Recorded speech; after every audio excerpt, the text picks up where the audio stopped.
Hey everyone, welcome to today's video, and we are going to be looking at how to coil cables and keep them nice and tidy for your gigs, and just to keep them from getting damaged and the internal wiring from fraying and breaking.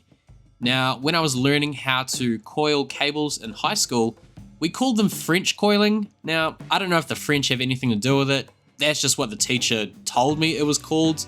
But I don't really call them French coiling anymore. I just say coiling cables.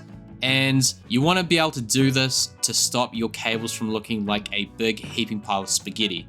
Now, the theory behind it is if you coil them correctly, you should be able to pull on the cable and it will unravel itself without getting tangled again. In theory, if you do it correct.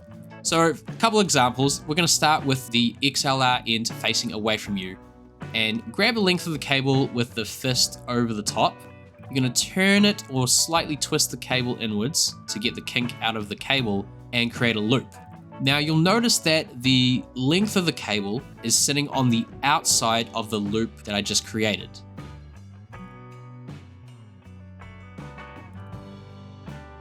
Now you want to grab the cable with your palm up and turn it inwards, creating another loop. You'll notice that the cable, or the length of the cable, is now sitting in between the two loops that you just created. Then you're going to go back to that first position with your fist over the top, pulling the cable towards your other hand, creating a loop, and the length of the cable is now sitting on the outside. Grab the length of the cable again with the palm up and turn it inwards, creating your next loop, and the cable will sit in between the two loops. It's really important that you alternate between these two, where the length of the cable is sitting on the inside and then on the outside. Here's another look of it over the shoulder with the XLR facing away from you. Grab the length of the cable with your fist over the top and bring it towards your other hand, creating your first loop with the length of the cable sitting on the outside of that loop.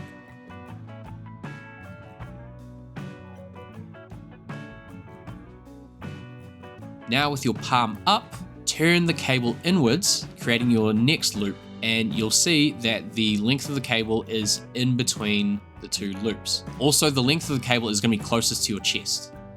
If my wording or description of how to do this doesn't make sense, just slow down the video and try and follow it visually. And you just do this until you've finished the length of the cable, and that's it. Here's what it looks like a little bit faster, and also making the loops a little bit larger than before. With a bit of practice, you'll build up some speed and you'll be able to do this in no time.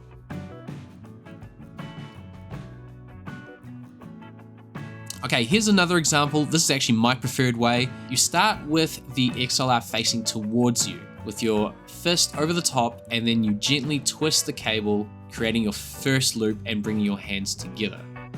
You'll notice that the length of the cable is now sitting on the outside of the loop, and then for the next part, fist over the top, but you're rotating your forearm under it, creating your second loop.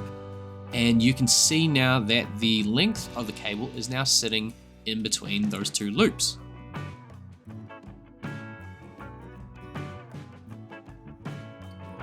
Back to the first position, fist over the top, a little light twist and bring your hand together. And then with the next loop, you're going to rotate your forearm and bring your hands together.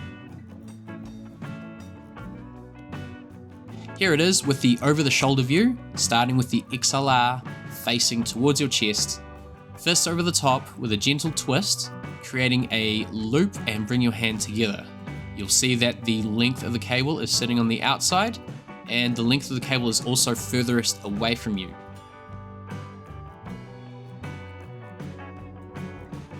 Grab the cable with your fist over the top and rotate your arm upwards and inwards at the same time, creating that second loop with the length of the cable now in between the two loops.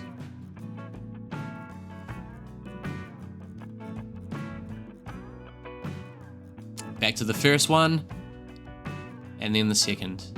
It's really important that you alternate and have that length of the cable switching between being on the outside of the loop and then on the inside.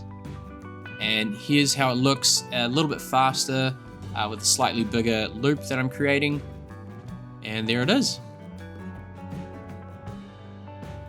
When you coil cables, you can do them in different sizes. It really depends on how long the cable is or how big you want them, so it's a personal preference.